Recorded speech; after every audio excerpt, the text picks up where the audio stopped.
Então vamos lá, a gente está falando dessa dinastia Bharata, reinava na Índia, fundou Hastinapur, e lá, depois de algumas gerações para frente, nasceu um cara chamado Bhisma. Então, o pai dele disse que ele seria então imortal, e que ele só morreria, só desencarnaria o dia que ele quisesse desencarnar. Kunti surge com uma carta na manga. Então, ela era esposa de Pandu.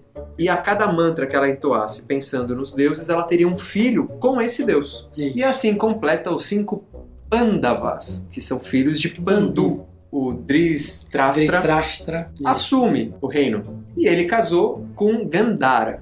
Ela ficou chateada por não ter sido mãe primeiro. Isso. E ela começa a pegar uma pedra lá afiada. Começa a bater na barriga para abortar. Então, desses 101 pedaços que saíram de Gandhara, é daí que vem os Kauravas.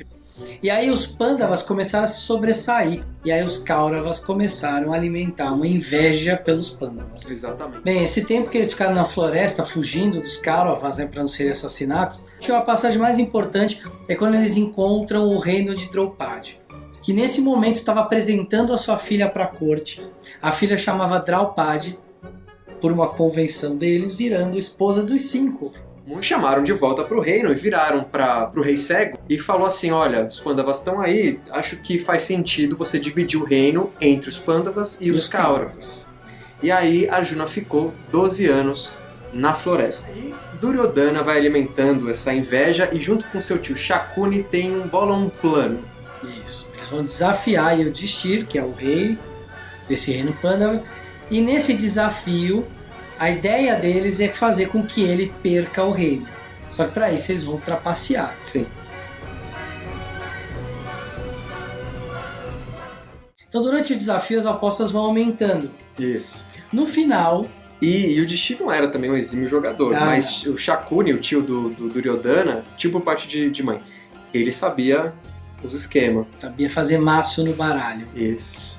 E aí, óbvio que o Yudhishthira perdendo seu reino e, inclusive, sua esposa. A esposa dos 5, a Draupadi. Draupadi, exatamente. E foi um caos. Todo mundo xinga um outro, e Draupadi, que inclusive estava menstruada, existe toda uma mitologia antiga sobre a menstruação, a mulher meio que tem que ser tratada diferente, não pode ser tocada, ela foi despida na frente de todo mundo, foi uma maluquice, assim, ninguém conseguia defender ela, porque estava todo mundo cabisbaixo, boquiaberto, não sabia o que dizer. E aí todo mundo, Bhishma, né, o virtuoso, tentava defender, mas estava meio sem saber o que fazer. O rei cego, o Dridri, caiu em si por um instante, teve um insight de luz. Da sacanagem que estava rolando ali. E devolveu tudo pros Pandavas. Exatamente. Só que Duryodhana era a gente que não desiste. E o Yudhishthira era a gente que não... que cai em tudo. Em qualquer uma. E aí ele desafiou de novo o Yudhishthira com a seguinte proposta.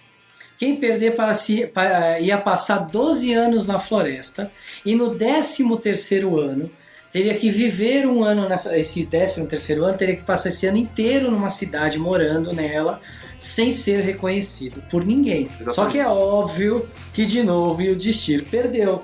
Mas perdeu na primeira rodada. Já de largada perdeu. Duryodhana tinha um zap, ele tinha um 7. Ele tava se achando. E pediu truco 12. E aí perdeu. E aí eles tiveram que ficar na floresta, de novo a floresta, por 12 anos. E no 13º ano, eles foram para uma cidade, cada um fantasiado de uma coisa diferente. Bem, nessa passagem da floresta, antes deles irem para a cidade fantasiados, eles encontraram também demônios, feiticeiros, tiveram que lidar com o rapto da Draupadi, enfim... Os Kauravas tentaram matar eles escaparam de várias emboscadas. Foram 12 anos tensos, né? Então a gente vai contar só uma parte aqui do que Arjuna passa, que é quando ele encontra com Shiva e com o seu pai Indra. Uhum. Ele está lá meditando e existe uma bênção do pai dele, de Indra, de que ele, quando encontrasse com Shiva, ganharia algumas armas sagradas. E assim ele fica 4 meses meditando à beira do Ganges, ou na floresta, até que Shiva aparece para ele na forma de um caçador, eles brigam, E mesmo derrotado, Arjuna se levanta e continua mentalizando Shiva, até que Shiva vê o brilhantismo, as virtudes de Arjuna e lhe concede as armas sagradas, os mantras, né, em formas de armas sagradas. Outros deuses aparecem, o próprio pai dele, o Indra, também lhe dá armas sagradas, então Arjuna fica com um monte de arma sagrada. E no 13º ano, chegaram numa cidade lá de um reino, aí o Yudhishthira se vestiu como Brahmani. Isso. Bhima como um cozinheiro, Sahadeva como um cavalariço, Nakula como um pastor e Draupadi, a esposa de todos, se tornou a criada da rainha. Mas Arjuna escolheu a melhor fantasia. Ele se fantasiou de travesti. Legal, vamos... De verdade, o que aconteceu para que Arjuna fosse uma mulher meio homem? Ele recebeu uma maldição de uma espécie de divindade enquanto ele estava lá com o pai dele, que ele não deu em cima dessa feiticeira. E ela falou assim, você ainda vai virar uma mulher e vai dançar entre as mulheres. Isso lhe caiu bem nesse momento, porque aí ele virou uma mulher, mas as pessoas viram ele como um homem e aí foram conferir, nossa, é uma mulher mesmo. E aí ele virou instrutor da princesa e outras damas em dança, fazendo com que a tal profecia fosse cumprida. Ou uma travesti. Ou era só vontade mesmo de se fantasiar de mulher. Podia ser. Ao fim do desafio, dos 13 anos, os Pandavas voltam e aí os Kauravas decidem que não vão cumprir com o combinado e não vão devolver o reino para os Pandavas. É isso. E aí o que acontece? Aí a guerra está declarada. Eles declaram guerra e todos os sábios, familiares, vão lá para os Kauravas e falam assim, dá um teco do reino. Não vamos dar. Dá um grão de... Não vamos dar. E aí eles não aceitam os conselhos, porque eles vão perder.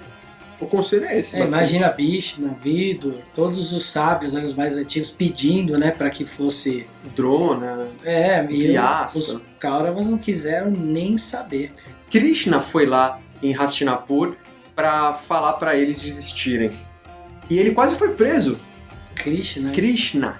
E aí é nesse momento que Kunti resolve contar para Karna que ele é irmão dos Pandavas. E que não deveria lutar com os Kauravas, mas com os Pandavas. Isso, na verdade, deixa ele emocionado, mas deixa ele com muita raiva também. Aumenta a raiva dele com relação aos Pandavas. Então, na verdade, ele faz um juramento de que ele não lutaria ao lado dos irmãos, mas também não lutaria contra os irmãos. Exceto Arjuna. Isso. Ele não lutaria com Yudhishthira, Bhima, Nakula, Sahadeva, exceto com Arjuna. Assim, se Arjuna morresse, ela continuaria com 5 filhos. Se ele morresse. Se Karna morresse, ela continuaria com 5 filhos. Arjuna e Duryodhana vão lá pro reino de Krishna. Krishna tinha um reino poderoso, importante. E os dois loucos, né? Porque ele tinha o maior exército. Krishna tinha o maior exército. E aí, os dois estavam lá, Krishna meio que no seu leito, assim, acordou. O que vocês estão fazendo aqui? A gente quer saber... vocês estão me acordando. A gente quer saber de que lado você vai ficar. E Krishna fala assim, vamos fazer o seguinte, eu sou parente igual dos dois. Eu vou dar a escolha a vocês. Um dos dois vai ficar com todo o meu exército, que é gigantesco. E outro vai ficar comigo, apenas como seu quadrigário, né, o cocheiro. E nem pra guerra eu vou. Eu não vou lutar. Eu vou ficar eu só vou como... conduzir a quadriga. E primeiro eu vou dar a voz a Arjuna, que é o mais novo. E ele vai escolher primeiro. E Arjuna fica com Krishna. Duryodhana fica mega feliz. Já ganhei, saiu fora, nem agradeceu o Krishna. Eu peguei o melhor exército, peguei um exército gigantesco, você vai ficar com um cara que nem vai lutar, saiu fora. Imagina a encarnação de um deus te oferece e você sai fora, vira as costas pro cara dos caras falando. Todos os mestres de novo falaram, olha, a vitória está do lado de Krishna, mas Duryodhana não ouvia. Não. Como um bom antagonista, como um bom sombra, né, o vilão, ele só queria a vingança. Exatamente. E conquistar o mundo, né, e conquistar a Bharata inteira.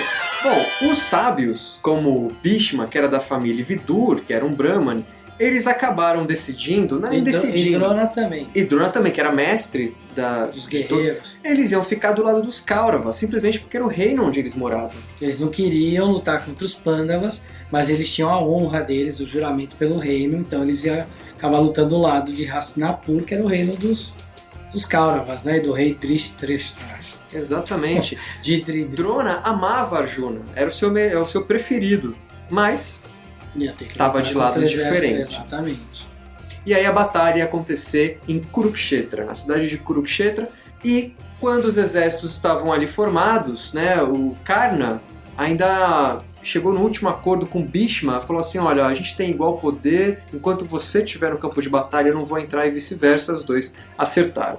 Com todo mundo já ali em posições, Arjuna pede para que seu quadrigário, o Krishna, né, não era pouco, né, fosse até o centro do campo de batalha, e lá ele viu todos os seus parentes, viu Bhishma, né, seu tio-avô virtuoso, Drona, viu pessoas importantes, Vidur, e não quis partir para a luta. E aqui, para quem não leu o Bhagavad Gita, é aqui que começa o Bhagavad Gita. É a hora que Arjuna não quer lutar. E Krishna traz toda uma filosofia incrível. Porque aí ele vai trazer a filosofia de que ele é um Kshatriya. Um Kshatriya, que é um guerreiro. Que a essência dele é ser guerreiro. E aí é todo um tratado sobre o que você é enquanto essência, né? E que ninguém morre de fato. Isso. Os corpos são perecíveis, são cascas na qual a alma vem e vai de tempos em tempos. E que se você cumprir o que você é enquanto essência, não importa o que é, o que você vai fazer, quando você sair da casca do corpo, você vai ser reconhecido lá na eternidade, certo? É isso mesmo. Aconselho muito a quem não leu, é um livro curto, não é um livro muito longo. O Bhagavad Gita. Não, Mahabharata. Exato. Então, assim, sugiro muito que todos leiam, quem não leu, e quem leu, lê de novo. Ele não se baseia só nisso, ele é profundo. Ele é de fato um livro muito profundo, e a gente não vai entrar em pormenores aqui, é importante que vocês saibam apenas que Krishna, em essência, diz para que Arjuna, como Kshatriya, deve lutar. Isso. Certo? E aí vamos começar então a batalha. Que os exércitos de cada lado... 1 milhão de soldados de cada lado. Sem contar milhares de cavalos e elefantes. Tem essa, lá tem elefante. Muito. Então era gigantesco. E assim começou a luta. Do lado dos Kauravas, os mais importantes guerreiros eram o próprio Drona e Bhishma. Uhum. E do lado dos Pandavas, Bhima era o mais forte, e Arjuna, que ainda, mesmo com todo o discurso do Krishna, ainda balançou ali no campo de batalha algumas vezes. Ele não entrava toda hora na batalha. Mas quando ele entrava na batalha, aí ele arregaçava. Sejam bem-vindos a mais um vídeo do canal Conhecimentos da Humanidade. Faz tempo que eu não falo isso, né? Muito bem, a gente está chegando na reta final da nossa série sobre o Mahabharata. Talvez tenha mais 1 ou 2 vídeos, um com certeza vai ter, mas talvez tenham ainda 2 vídeos para finalizar essa saga, esse épico da Índia. E se você gostou e está gostando dessa série, não deixa de curtir esse vídeo, compartilhar nas redes sociais, lá na nossa página do Facebook, que é o facebook.com/Conhecimentos da Humanidade, tem lá a postagem também do vídeo, pode compartilhar lá, seguir a gente. Se inscreva no canal e continuem comentando aqui embaixo, tanto sugestões quanto o que vocês estão achando, né, do formato, tanto desse quanto do formato tradicional. E por enquanto é isso, eu vejo vocês na próxima. Até mais, valeu!